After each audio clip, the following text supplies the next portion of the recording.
தமிழகம் எங்கும் Max Gold, cash for your gold. Max Gold நீங்க தங்க மட்டும் இல்லைங்க, பிளாட்டினம், டைமண்ட், சில்வர், ரூபினி எதை வேணாலும் விற்கலாம். உங்களுக்கான பணம் ரொக்கமா கையிலயோ இல்லைன்னா பேங்க் அக்கௌண்ட்லயோ உடனடியாக செலுத்திடுவாங்க. மார்க்கெட் மதிப்பை விட 100 ரூபாய் ஒரு கிராமுக்கு உங்களுக்கு கூடுதலா கிடைக்கும். தமிழ்நாடு முழுக்க டோர் ஸ்டெப் சர்வீஸும் இவங்க ப்ரொவைட் பண்றாங்க. உங்களுக்கு கோல்ட விற்கணும்னு அதுக்கு ஒரே ஒரு பெஸ்ட் பிளேஸ் மேக்ஸ் கோல்டு தான். கால் 04445454545. வணக்கம். Big topic with Karthik Mayakumar. Social media பக்கம் போக முடியல, எங்க போனாலும் என்னப்பா ஆகஸ்ட் 2 பெரிய விஷயம் நடக்க போதாமே, உலகம் முழுக்க இருள முழுக போதாமே, அது இதுன்னு பேசிக்கிட்டு இருக்காங்க. அதுவும் இத்தனை நிமிஷம் இத்தனை வினாடிகள் வரைக்கும் இந்த ஒட்டுமொத்த உலகமும் இருள முழுக போறதா என்னென்னமோ பேசிக்கிட்டு இருக்காங்க. அதை பல பேர் நம்பி ஸ்டேட்டஸ் வைக்கிறது, பல பேர் ஷேர் பண்ண, இதெல்லாம் நடந்துகிட்டு இருக்கு. அவேர்னஸ் முக்கிய மக்களே. இதை தான் முழுக்க ஃபேக்ட் செக் பண்ண போற நிகழ்ச்சிக்குள்ள போலாம்.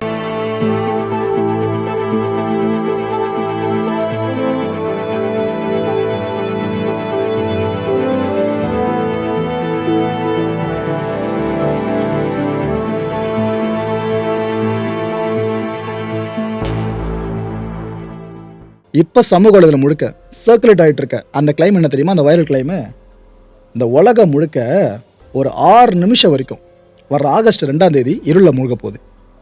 இந்த ஈவெண்ட் இருக்குல்ல, இது 100 வருஷங்களுக்கு ஒரு முறை தான் நடக்கும். ஸோ இந்த ஈவெண்ட் திரும்ப நடக்கிறதுக்கு 100 வருஷம் ஆகும். அதை பார்க்க நாம் இருக்க மாட்டோம் அப்படின்றாங்க. இந்த பதிவுகள் ஃபோட்டோஸாகவும் வீடியோஸாகவும் அப்படியே எமர்ஜ் ஆக ஆரம்பிச்சிருச்சுங்க. அதை நம்பி பல பேர் எடுத்து பயந்துக்கிட்டு பல பேருக்கு ஷேர் பண்ண ஆரம்பிச்சிட்டாங்க. என்ன இது போல நடக்குது, வினோதமாக சொல்கிறாங்களே, ஃபேக்ட் செக் பண்ணி பாடலான்னு சொல்லிட்டு முதல்ல நம்ம தேடி போகிறது எக்ஸ்பர்ட்ஸ் தானே. அந்த எக்ஸ்பர்ட்ஸை பிடிச்சோம். அதுலேயும் ஸ்பெசிஃபிக்காக இந்த வானியல் நிகழ்வுகள் சார்ந்த நிபுணர்கள் இருப்பாங்களே, அவங்ககிட்ட பிடிச்சி கேட்குறோம். அவங்க என்ன சொல்கிறாங்க, ஏன்பா அது ஹம்பகுப்பா, கேட்கும் போதே தெரியல நம்மளுக்கு பொய்ன்னு சொல்லிட்டு பைபிளிங்க சூரிய கிரகணம் இருக்குல்ல, அதை மையமாக வச்சு இவ்வளோ விஷயத்தை கலப்பி விட்ருக்காங்கன்னு அந்த எக்ஸ்பர்ட் சொல்கிறாங்க. அது மட்டும் கிடையாது, ஆகஸ்ட் 2 கிரகணம் நடக்க போகிறது உண்மைதான். ஆனால் எந்த ஆகஸ்ட் 2 அவங்க போட்டாங்களா பார்த்தீங்களாப்பா அப்படின்னு கேட்டாங்க. ஆமாம் சார், இந்த 2025 மாதிரி மென்ஷன் பண்ணியிருக்காங்கன்னு சொன்னால் 2 வருஷம் கழிச்சு தான் நடக்க போகுதுன்றாங்க. ஸோ ஆகஸ்ட் 2 உண்மை, ஆனால் வருஷம் வேறு. நான் தீபாவளிக்கு வரேன் அப்படின்னு ஊரில் சொல்லுவோம். எந்த தீபாவளிக்கு சொல்லியிருக்க மாட்டோம். லிட்டரலாக அதே மாதிரி தான் பாயிலுக்கு இந்த விஷயத்தை பிடிச்சிக்கிட்டு வேலையை பார்த்துருக்காங்க. இது இந்த வருஷம் நடக்க வாய்ப்பே இல்லைன்னு எக்ஸ்பர்ட் சொல்லிட்டாங்க. சரி, ரைட்டு. நாசா இதுக்கு முன்னாடி இந்த எக்லிப்ஸ் சார்ந்து எதனா அனௌன்ஸ்மெண்ட் கொடுத்துருக்காங்கன்னு பார்த்தா கொடுத்துருக்காங்க. ஆனால் அவங்களும் என்ன சொல்கிறாங்க தெளிவா, ஆமாப்பா டோட்டல் சோலார் எக்லிப்ஸ் நடக்கும்னு சொல்கிறாங்க. அதாவது முழு சூரிய கிரகணம் கேள்விப்பட்டிருப்பீங்களா, அது நடக்கும்னு சொல்கிறாங்க நாசா. ஆனால் இது எப்போ ஸ்கெடியூல் பண்ணப்பட்டிருக்குன்னா ஆகஸ்ட் 2. ப்ரோ அப்போ கரெக்டாக கழிப்பு விட்டுருக்காங்க பதிவுகளை, அந்த வைரல் கிளைம் அப்படின்னு கேட்டிங்கன்னா வருஷத்தை கவனிங்க, 2027. இப்போ என்ன வருஷம்? 2025. ஸோ நாசா ஸ்கெடியூல் பண்ணியிருக்க மாதிரி இந்த டோட்டல் சோலார் எக்லிப்ஸ் நடக்கணும்னா அது 2 வருஷம் நம்ம வெயிட் பண்ணோம். ஆனால் இந்த கடைசியில் வர வருஷத்தை மட்டும் மறைச்சிட்டு பல பாய்பொல்லிங்க ஆகஸ்ட் 2 டேட்டை மென்ஷன் பண்ணி பல பேர் வயிற்றுல புளிய கரைச்சி விட்டுருக்காங்க. மெயின் ஸ்ட்ரீம் ஊடகங்களே பெரிய நியூஸாக எடுத்து அவங்க கேரி பண்ண ஆரம்பிச்சிட்டாங்க. அந்த அளவுக்கு போயிடுச்சு. ஆக்சுவலாக அந்த மூனோட ஷேடோ இருக்குல்ல, அது பாஸ் ஓவர் பண்ணுறது பார்த்தீங்கன்னா இந்த ஈவெண்ட் அப்போ Europe, North Africa and middle ஈஸ்ட்டுங்க, அங்கே இருக்க நாடுகள். அண்ட் இதை ஒரு ரேர் செலஸ்டியல் ஈவெண்ட்டாக தான் நாசாவும் சொல்லுது. அதில் இந்த மாற்று கருத்தும் இல்லை. ஏன்னா நாம கடந்த சில தசாப்தங்களா இது போல ஒரு டோட்டல் சோலார் எக்லிப்ஸை பார்க்கல, அதை இந்த முறை பார்க்க போகிறோம். சரி, நாசாவோட இந்த விஷயம் இருக்குல்ல, அந்த எக்லிப்ஸ் ஆர்னு சொன்னது, இதை பற்றி எக்ஸ்பர்ட்ஸ் கிட்ட உறுதிப்படுத்துகிறோம். அப்போ அவங்க என்ன சொல்கிறாங்க, ஆமாப்பா அது உண்மையிலே ரேர் ஈவெண்ட் தான், உண்மையிலே ரேர் ஈவெண்ட் தான், இந்த எக்லிப்ஸ் ஆஃப் த செஞ்சுரின்னு இதை சொல்லலாம்ப்பான்னு சொல்கிறாங்க. அதாவது நாம் பார்த்துல இந்த நூற்றாண்டோட மிகப்பெரிய மிக முக்கியமான கிரகணமாக இந்த கிரகணம் அமையும்னு சொல்கிறாங்க. 2027 ஆகஸ்ட் 2 வரப்போகிற அந்த கிரகணம். எதுக்காக இந்த அளவுக்கு அவங்க இது பயங்கரமாக பில்டப் பண்ணி பேசுகிறாங்கன்னு பார்த்தீங்கன்னா, longest period of darkness on எர்த்னு சொல்கிறாங்க. உதாவது சூரிய கிரகணம் வருதுன்னா ரொம்ப நேரம்லாம் அந்த இருள் சூழ்ந்திருக்காது பூமியை, உங்களுக்கே புரிஞ்சிருக்கும். ஆனால் இந்த ஒரு எக்லிப்ஸை பொறுத்த வரைக்கும் வழக்கத்துக்கு மாறாக கொஞ்சம் அதிக நேரமே பூமியை இருள் சூடன்னு சொல்கிறாங்க. இந்த எக்லிப்ஸ் இருக்குல்ல, இந்த டைமில் நிலவோட ஷேடோ இருக்குல்ல, அந்த நிழல், இது 6 நிமிடங்கள் 22 வினாடிகள் வரைக்கும் இந்த பூமியில் விடும்னு சொல்கிறாங்க. ஸோ இது கொஞ்சம் மேசிவான நம்பர்ஸாக மக்களே. சூரிய கிரகணங்களை பொறுத்த வரைக்கும் 6 minutes 22 seconds அப்படின்றது கொஞ்சம் அதிகம் தான். ஸோ கடந்த 1991 இந்த வருஷத்துக்கு பிற்பாடு நாம் பார்க்க போகிற மிக நீண்ட டோட்டல் சோலார் எக்லிப்ஸாக இது அமைய போகுது. இந்த எக்லிப்ஸ் இருக்குல்ல, இது நேரோ பாத்தில் விசிபிளாக இருக்கும்னு சொல்கிறாங்க எக்ஸ்பர்ட்ஸ்லாம். இது கிட்டத்தட்ட 258 கிலோமீட்டர் வரைக்கும் வைடாக போகுமாங்க, அகலமாக அந்தளவுக்கு ஸ்ட்ரெச் ஆகும்னு சொல்கிறாங்க.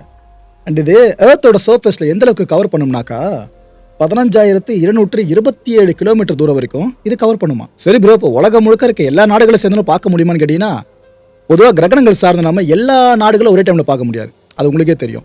இது என்னதான் டோட்டல் சோலார் எக்லிப்ஸாக இருந்தாலும் அந்த விதி இங்கேயும் அப்ளை ஆகும். அதாவது 11 நாடுகளில் இது பாஸ் ஓவர் பண்ணணும்னு சொல்றாங்க. Spain, Gibraltar, Morocco, Algeria, Tunisia, Libya, Egypt, Sudan, Saudi Arabia, Yemen and Somalia. இதுதான் அந்த 11 லேண்ட்ஸ்கேப்புங்க. ஓகே, இதுல குறிப்பிட்ட 3 இடங்களை பத்தி சொல்லி ஆகணும். ஏன்னா அங்கெல்லாம் இந்த விசிபிலிட்டி ரொம்ப கிளியரா இருக்குன்றாங்க. Spain, Egypt and Saudi Arabia. So இந்த ஈவெண்ட் இருக்குல்ல, இதனால இந்த பூமியில அந்த ஈவெண்ட் சார்ந்து பார்க்க நேரிடுறது அஃபெக்ட் ஆகிற மாதிரி வச்சுக்கோங்களேன். இது ரொம்ப ரொம்ப ஸ்மால் போர்ஷன் தான். இந்த ஒட்டுமொத்த உலகத்துல அந்த 11 மட்டுமே நாடுகள் கிடையாதுல்ல, இந்த 3 மட்டுமே முக்கியமான நாடுகள் கிடையாதுல்ல. என்ன சொல்றோம் புரியுதா? ஏன்னா உலகமே ஃபுல்லா இருள மூழ்க போதுன்னு கலை போட்டாங்களே, அது பொய்யன்ற அவ்வளவுதான் மக்களே.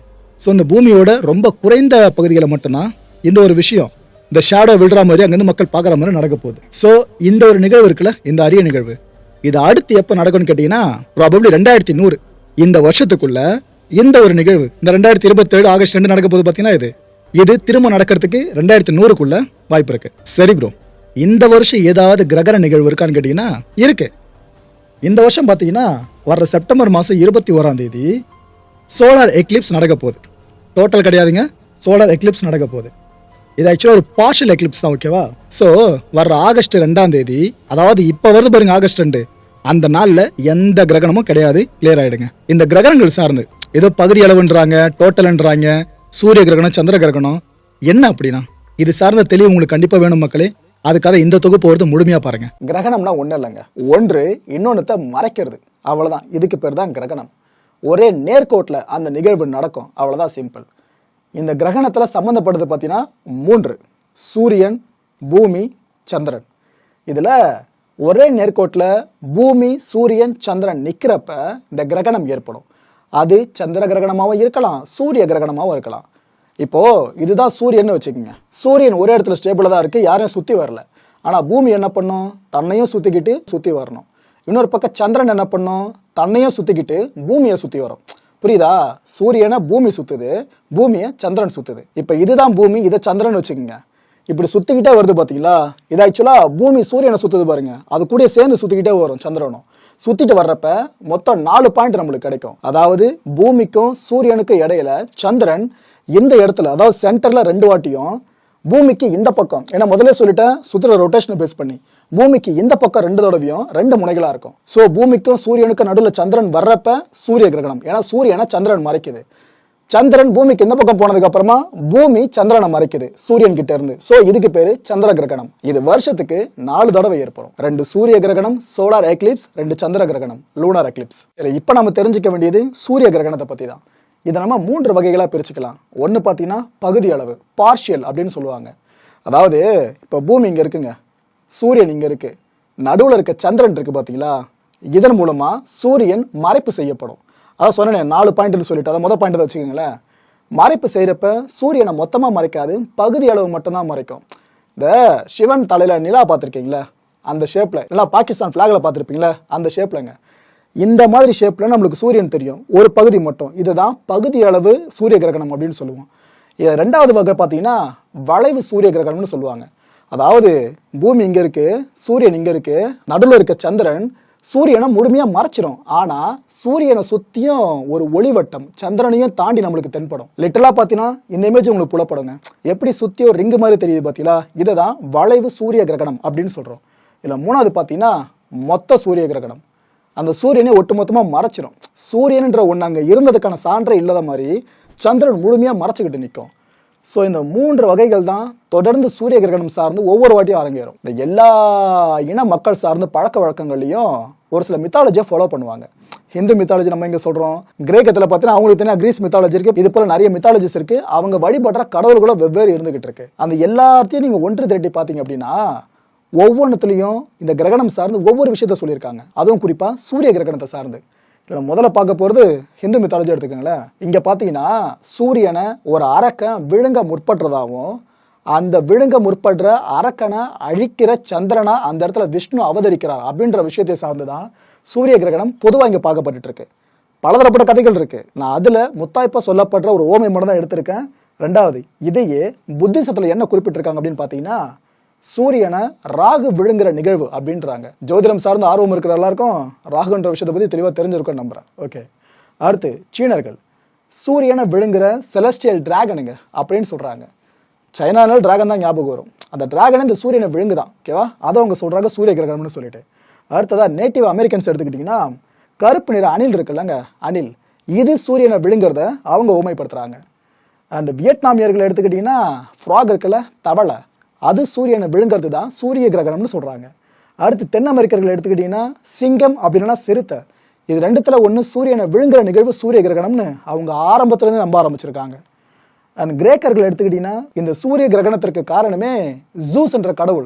கிரீக் மித்தாலஜியில் நிறைய வீடியோ கேம்லாம் கேள்விப்பட்டிருப்பீங்க, படங்களோட கேள்விப்பட்டிருப்பீங்க. அப்பேற்பட்ட ஜூஸ் கடவுள் தான் காரணம்னு அவர் மேலே படிய போட்டுறாங்க. அடுத்து மாயன்ஸ் எடுத்துக்கிட்டிங்கன்னா இந்த நாகரிகம் மெக்சிகோவில் தலை தூங்குச்சு. இங்கே பார்த்தாக்கா இந்த சாத்தானிய பாம்புகள் இருக்குல்லங்க, அதாவது பாம்புன்ற உயிரினம் சாத்தான் வடிவத்தில் இருந்து எப்படி இருக்கும், அப்பேற்பட்ட சாத்தானிய பாம்புகள் சூரியனை விழுங்கிறது தான் சூரிய கிரகணம்னு ஆரம்பத்துலேருந்து நம்புறாங்க இவங்க. இதில் அல்டிமேட்டாக 9வது தரப்பின ஒருத்தவங்க இருக்காங்க, அவங்க நம்பிக்கை ரொம்ப ரொம்ப ரொம்ப வேறுபட்டு நிற்குது. இந்த மேற்கு ஆப்பிரிக்கர்கள் இருக்காங்களே, அவங்கள பற்றி தான் சொல்கிறேன். இவங்க என்ன சொல்கிறாங்கன்னா, பூமியில் எப்படி மனுஷங்களாம் ஒருத்தரோட ஒருத்தர் சண்டை போட்டு அதுக்கப்புறம் இறுதியில் ஒருத்தர் ஜெயிச்சவராக நிற்கிறாரு, அதே மாதிரி விண்வெளியில் நடக்கிற ஒரு சண்டை தான் இந்த சூரிய கிரகணம். இதில் சந்திரனும் சூரியனும் சண்டை போடுது, இதில் சூரியனை சந்திரன் வீழ்த்திட்டு நிற்குது, அதுதான் சூரிய கிரகணம் அப்படின்றாங்க. ஏன்னா ஒரு போட்டின்னு வந்துட்டா அதில் ஒருத்தர் தான் வெற்றியாளராக இருக்க முடியும். இதை பேஸ் பண்ணதா கிரகணங்கள் அப்படின்னு இவங்க ரொம்ப ஆழமாக நம்புறாங்க. நாமெல்லாம் சிந்திக்க வேண்டிய ஒரே ஒரு விஷயம், ஒரு பதிவை நீங்கள் பார்த்ததுமே இல்லை ஒரு செய்தியை நீங்கள் பார்த்ததுமே அதை அப்படியே நம்பி மற்றவங்க ஷேர் பண்ணாதீங்க. முதல்ல அது உங்களுக்கு நம்பகத்தன்மை ஏற்படுத்தணும், அதுக்கப்புறம் நீங்கள் அதை ஷேர் பண்ணுறது சார்ந்து யோசிக்கணும். ஏன்னா இது போல தான் வதந்தி நிறைய பரவிட்டு இருக்கோங்க. ஜஸ்ட் அந்த அவேர்னஸ்க்காக தான் இவ்வளோ விஷயங்களை சொல்லியிருந்தோம். ஸோ ஆகஸ்ட் 2 ஒன்றும் இது போல் நடக்க போகிறதுல ஃப்ரீயாக விடுங்க. அடுத்த நிகழ்ச்சி சந்திக்கலாம். நன்றி, வணக்கம். தமிழகம் எங்கும் Max Gold, cash for your gold. Max Gold நீங்க தங்க மட்டும் இல்லைங்க, பிளாட்டினம், டைமண்ட், சில்வர், ரூபினி எதை வேணாலும் விற்கலாம். உங்களுக்கான பணம் ரொக்கமா கையிலயோ இல்லைன்னா பேங்க் அக்கௌண்ட்லயோ உடனடியாக செலுத்திடுவாங்க. மார்க்கெட் மதிப்பை விட 100 ரூபாய் ஒரு கிராமுக்கு உங்களுக்கு கூடுதலாக கிடைக்கும். தமிழ்நாடு முழுக்க டோர் ஸ்டெப் சர்வீஸை இவங்க ப்ரொவைட் பண்றாங்க. உங்களுக்கு கோல்டை விற்கணும்னு அதுக்கு ஒரே ஒரு பெஸ்ட் பிளேஸ் மேக்ஸ் கோல்டு தான். கால் 04445454545. வணக்கம் மாயம் ஸ்டுடியோஸ் நண்பர்களே. மாயம் ட்ரெண்ட்ஸ் அப்படின்ற ஒரு புதிய ஃபேஸ்புக் பேஜை ஓப்பன் பண்ணியிருக்கோம். நீங்கள் யூடியூப்பில் பார்த்துட்டு இருக்கீங்களா நம்மளோட கான்டென்ட்ஸ்லாம், இதெல்லாம் விட ஒரு படி மேலே ரொம்ப கிறிஸ்பாகவும் ரொம்ப சூப்பராகவும் நிறைய கான்டென்ட்ஸ் உங்களுக்கு இந்த பேஜில் காத்துட்ருக்குங்க. ஸோ உடனடியாக ஃபேஸ்புக் பிளாட்ஃபார்ம் போங்க, மாயம் ட்ரெண்ட்ஸ்னு டைப் பண்ணி சர்ச் பண்ணி நம்ம பேஜை ஃபாலோ பண்ணுங்கள். அப்படியே நம்ம சேனலையும் நீங்கள் சப்ஸ்கிரைப் பண்ணிட்டீங்க அப்படின்னா இன்னும் நிறைய புது புது கான்டென்ட்ஸை உங்களுக்காக ப்ரொடியூஸ் பண்ணி கொடுத்துக்கிட்டே இருப்பாங்க. நீங்கள் பண்ணுற ஒவ்வொரு சப்ஸ்கிரிப்ஷனும் எங்களுக்கு பெரிய மோட்டிவேஷனாக அமையும்.